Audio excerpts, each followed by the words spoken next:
அந்த வீரமணி, அதாவது உங்களுக்கு தெரியும் அயோத்திக்குப்பம் வீரமணினா எல்லாருக்குமே தெரியும்.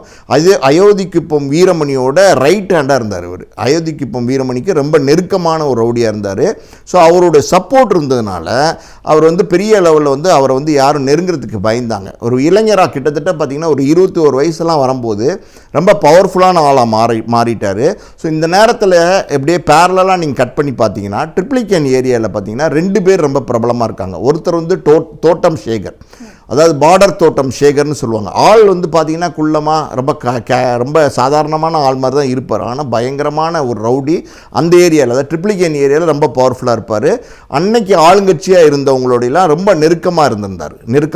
அவருக்கு வந்து அன்னைக்கு ஆளுங்கட்சியில் முக்கியமான பதவி கூட அவருக்கு கொடுக்குறதா கூட இருந்தாங்க, கவுன்சிலர் பதவி கூட கொடுக்குறதா இருந்தாங்க. அப்படிப்பட்ட ஒரு ரவுடி அங்கே இருந்தார் தோட்டம் சேகர். இன்னொரு பக்கம் பார்த்தீங்கன்னா அதே ட்ரிப்ளிகேனில் பார்த்தீங்கன்னா மார்க்கெட் முரளின்னு ஒருத்தர் இருந்தார். மார்க்கெட் முரளிங்கிற இந்த தோட்டம் சேகருக்கும் எப்போவுமே பிரச்சனை. 2 ரவுடிங்க ஒரே ஏரியாவில் இருந்தாங்க. அவரும் ட்ரிப்ளிகேன் தான், மார்க்கெட் முரளியும்.